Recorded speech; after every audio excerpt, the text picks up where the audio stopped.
Kit Kats can read. Hey guys, it's Katie. Welcome to another video, and in today's video I'm going to be bringing you guys my November book haul. So this is going to contain all of the books that I received during the month of November. I've got quite a mixture. I've got a couple of review books. I've got some books that I've got second hand. I've got some books that I got from an unboxing, and I've also got some books that I have traded off with some of my own. So a bit of a mixed bag. I do have a few books to share with you. I'm first of all going to share with you the books that I have received for review. And so the first book here is Dangerous Alliance, and this is by Jennieke Cohen. I am so sorry, I'm really bad with names, but this was sent to me by the lovely people at Harper 360. This doesn't come out until December. I'm really excited about this because this is like The Gentleman's Guide to Vice and Virtue meets Jane Austen, and I really like my historical fiction sort of books, especially as of late. So I'm just going to read to you very quickly on the back what this is about. So it's about Lady Victoria Aston. They have everything that they could want: an older sister that's happily wed, the future of her family is state secure, and the opportunity to while her time away in the fields around her home. But now they must marry or find themselves and her family destitute.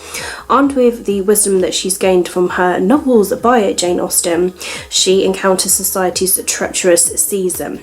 So Miss Austen has little to say about Vicky's exact circumstances, about the roguish Mr. Carmichael, if he is indeed a scoundrel, if her best friend Tom is out for her heart, or how to fend off the attentions of Mr. Silby.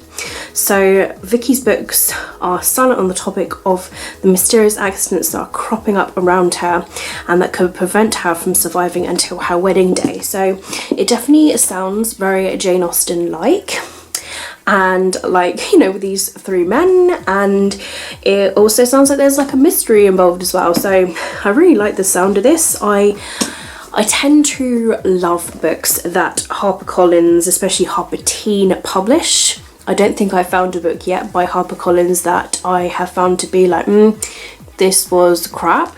So yeah, I'm really excited about this, and like I say, again, December, massive thank you to Harper 360 for sending this to me. The other review book that I have received is Yes, No, Maybe So by Becky Albertalli and Aisha Saeed. So they have teamed together to create this book baby. This is my ARC edition, and this is how it looks here. So this was sent by the lovely people at Simon & Schuster. They reached out to me and were like, hey, would you like to review this book? I was like, oh my goodness, it's Becky Albertalli and Aisha Saeed. So yes, and I love Simon versus the Homo sapiens agenda. Love it. So this book doesn't come out until February next year, so just to let you guys know. So it says here, are you frustrated by politics, tired of your Twitter feed, and looking to make a difference? Fall in love with a Yes, No, Maybe So, which is a YA story that will capture your heart and make you want to fight for change. And yeah, so I'm going to read to you what this book's about from the press release. So it's about Jamie Goldberg, who is cool with volunteering for his local state candidate as long as he's behind the scenes. There is no way that he'd ever knock on doors to ask people for their votes until he meets Maya. So Maya's having the worst Ramadan ever. Her best friend is too busy to hang out, her summer trip is cancelled, her parents are separating, and her mother thinks the solution to her problems is political canvassing with some awkward guy that she hardly knows. So going door to door isn't exactly glamorous, but maybe it's not the worst thing in the world. After all, the polls are getting closer, so are Maya and Jamie. Mastering local activism is one thing, navigating the cross-cultural crush of the century is another thing entirely. So yeah, I'm really excited about this. Massive thank you to Olivia Horcrux and to Simon & Schuster for asking me to read this along with the book. I also got a couple of really awesome things. I got these goldfish baked snack crackers, cheddar flavour. So I'm not really sure how that is related to the story, but I'm sure I will find out. And I also even got my own little voting badge of yes, no, maybe so. So that's cool. I'm totally in for voting. And yeah, so I think that's really cool and really cute and really quirky. And yeah, definitely look forward to this. 4th of February 2020.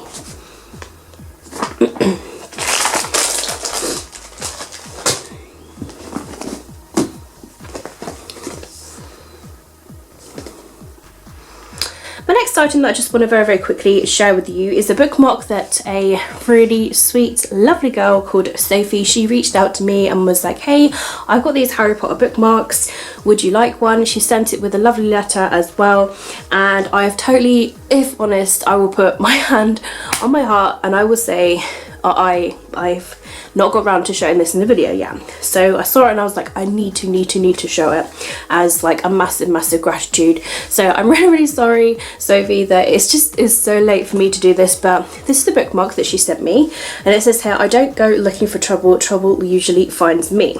So this is the bookmark that she has done, Harry Potter style. I really like it, obviously the Deathly Hallows, and on the back it's like this. So yeah, massive thank you to Sophie. I will leave her Twitter details down below in the description if you'd like to reach out to her. If you'd like a bookmark from Sophie, then I'm sure she can arrange to get you one sorted. So yeah, I'm very grateful. Thank you, Sophie, for sending me this Harry Potter bookmark. Then I got a couple of books from my good friend Charlie. She just wanted to get rid of these books literally for the postage price only. So the first book that I have here is Here to Stay by Mark Edwards. This is a book right here. It's got one of those really awesome soft feels to it, and it's nice and floppy, and oh my goodness, yes. So this is about a beautiful home, a loving wife, and in-laws to die for. So Gemma comes into Elliot's life like a whirlwind. They marry and settle into his home. When she asks him if her parents can come to stay for a couple of weeks, he is keen to oblige, but he doesn't know what he's signed up for. So then the Robinsons arrive with Gemma's sister Chloe, who's a mysterious young woman who refuses to speak or leave her room. Elliot starts to suspect that the Robinsons are then hiding a dark secret, and then there are scars on his wife's body that she won't talk about. So as the in-laws become more comfortable in their home, encroaching on all aspects of his life, it becomes clear that they have no intention of moving out then. So to protect Gemma and their marriage, Elliot delves into the Robinsons' past. But is he prepared for the truth? Dun dun dun!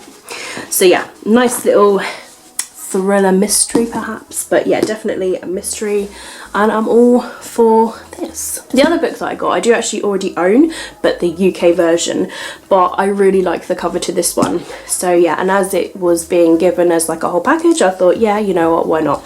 So I just want to share it with you anyway, but this is the American cover of The Last Time I Lied by Riley Sager. I'm a magpie for the colour of electric blue, so I had to get it. And I love American hardbacks. There's just something about, like, it just flops open, and yeah, I just love my hardbacks. And also, guys, it's electric blue on the inside as well. It's so beautiful. So I had to get it. So I haven't yet, and I'm shameful to admit, I haven't yet read a book by Riley Sager before. So this is about two truths and a lie. The girls played all the time in their cabin at Camp Nightingale. Vivian, Natalie, Allison, and first-time camper Emma Davis, who is the youngest of the group. But the games ended that night. Emma sleepily watched the others sneak out of the cabin and into the darkness. The last she or anyone saw of them was Vivian closing the cabin door behind her, hushing Emma with a finger pressed to her lips. Now a rising star in the New York art scene, Emma turns her past into paintings. Massive canvases filled with dark leaves and gnarled branches that cover ghostly shapes in white dresses.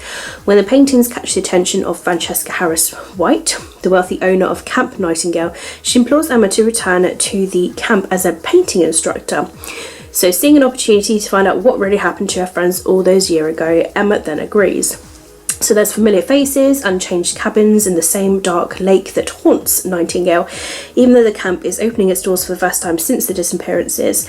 Emma is even assigned to the same cabin that she has slept in as a teenager, but soon discovers that a security camera, the only one that's on the property, points directly at its door, and the cryptic clues that Vivian left behind about the camp's twisted origins begin to surface. And as she digs deeper, Emma finds herself sorting through lies from the past whilst facing mysterious threats in the present. And the closer that she gets to the truth about Camp Nightingale and what really happened to her friends, the more that she realises that closure could come at a deadly price. So, a nice camp mystery. I think it sounds really awesome, and the chapters seem to be like fairly short and everything. So yeah, I'm definitely looking forward to, when I'm in the mood for a nice good thriller, that this will be the one. But I'm happy that I have this edition now, because I love the cover to it. And also with those books came with a nice Halloween bookmark, which is this one here, which is really cute and quirky. It's got pumpkins on it and ghosts and spiders, and I just love the art of it. And then on the back we've got a different sort of art of like ravens and autumn leaves and Halloween, so cute little Halloween bookmark. So a massive thank you to Charlie for sending those bits to me. Very quickly I will go over the couple of books I got from my anime unboxing. I will leave a link to the unboxing down below if you'd like to check out all of the anime bits that I got. But the first manga that I got from that is Ms. Koizumi Loves Ramen Noodles, volume number 1. So I just want to quickly share this with you guys. It's a fairly short manga and looks really cute and quirky. And then the other one that I got is Of the Red, the Light and the Ayakashi, volume number 1 as well. So this is like right here, and that is that. And yeah, I think this one's going to be really cool and really funny and awesome. Next of all, I've got a couple of books that I traded off for my copy of Maybe This Time by Casey West, which is her latest novel release. And I accidentally ordered 2 copies, and I was like, I could either return it to Amazon to get like a sort of 3/4 refund, or I could see if anybody else wants it. Anyway, so somebody reached out to me and said they wanted it, and I just said, would you be happy to trade a couple of books just because I paid for it full price? And they were like, yeah, that's totally fine. So for the exchange, I got Shuffle Repeat by Jen Klein. So I've heard really good things about this book. So this is about Oliver and June. June wants high school to end and real life to begin. Oliver is stepping up senior year's glory days. They could have coasted through high school, knowing about but not really knowing each other. But except their mums have arranged for Oliver to drive June to school every single day. And these two opposites are fighting about music, life and pretty much everything. Maybe they're falling for each other. There are the secrets that we keep and the secrets that get repeated. When promises and hearts are broken, June and Oliver must figure out what really matters. But I've heard really good things about this book, and I've been told that it's really cute and the adorable romance that I need in my life. And the other book that I got was Blood Braised Rebellion by Rosalind Eves, and this I've sort of like seen around. I don't really know like what it's sort of like about. So we have here, some rebels are made and not born. Born into the high British society, Anna has been groomed for a position that she will never fill. Though a member of the Luminates, the ruling class who use magic to exercise power, Anna cannot perform the simplest spell, but sometimes by accident she breaks them. After drawing unwanted attention from the magical elite, Anna is sent from England to her family's once powerful but now oppressed native Hungary. Her life might as well be over, but Anna soon realises that nothing is as it seems. The people around her hold dangerous secrets, from her aloof cousin Noemi to the fierce and handsome Romani Gabor, to the magic-wielding Luminats. The society has known all of her life is crumbling into discontent, and her lack of magic may mean more than she imagines. And in the company of nobles, revolutionaries and Romani, Anna must choose: deny her unique power and cling to the life that she always wanted, or embrace her gift, spark a rebellion and change the world forever. So it's the first book that's in a thrilling new fantasy trilogy bursting with magic, romance and danger. So yeah, so I'm looking forward to giving this a read. And what I really like about this is that it says that it goes from like England to Hungary, and yeah, I'm really sort of like fascinated. Like, I've got a friend that is from Hungary as well, so I think that's like really cool and awesome.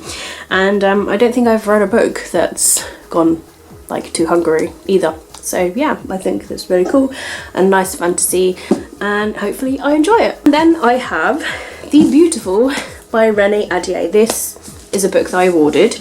I ordered it on Amazon. I ordered a couple of books from Amazon. This is the first of it, and This I'm really, really excited about.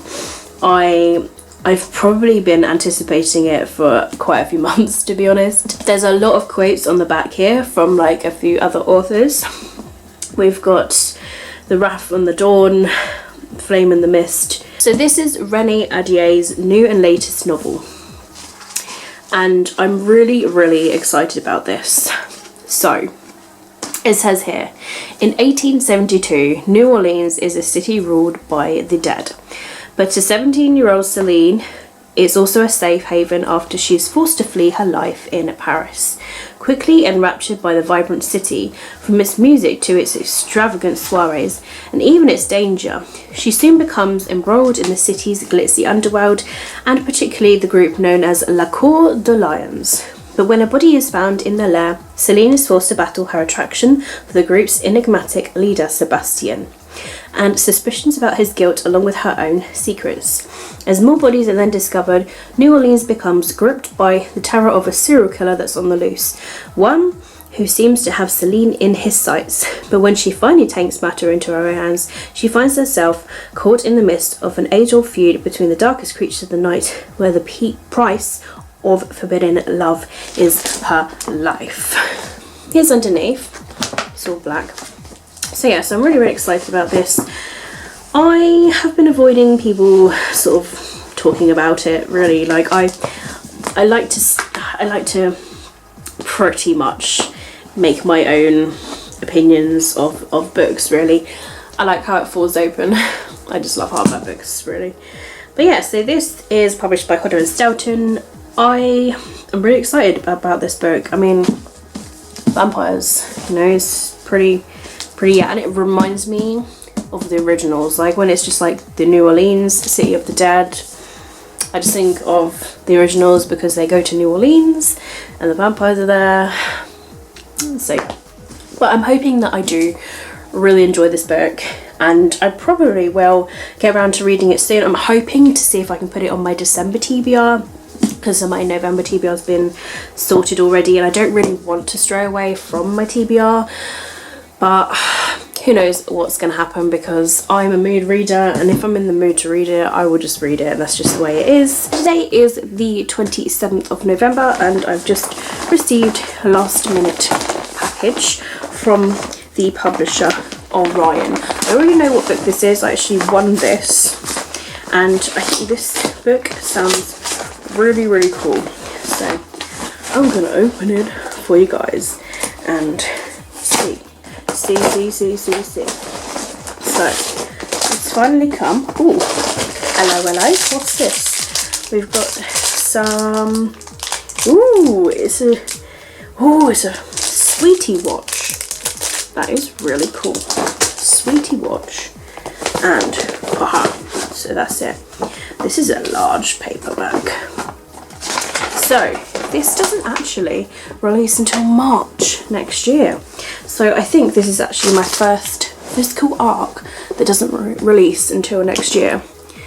Well, this is the furthest physical arc, because I've read 3 Things I Know Are True, and that came out in January. So here's my next one. So this is called Una, and it says, if you remember your future, how do you live your past? So this is about Una Lockhart. She isn't missing any part of her life. It's been rearranged. Every birthday, Una wakes up never knowing how old that she'll be on the outside, or what decade that she will end up in. A club kid in the 90s, a married woman in the noughties, a punk in the 80s, and so on and so forth. If she's going to have any kind of a normal life, then she's going to have to learn how to live in the moment, even when she knows exactly what's going to happen next, the good and the bad. So yeah, and it says here it's got an endearing charm of the Rosie Project, the mother-daughter dynamic of Where'd You Go, Bernadette, and the life lessons of how to stop time.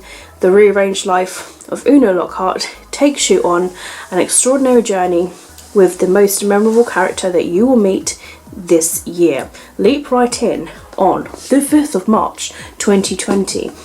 So I'm really excited that I've managed to receive this, because I thought it sounds really cool. It's kind of like a time travel romance in a way, and yeah, I'm really all for it.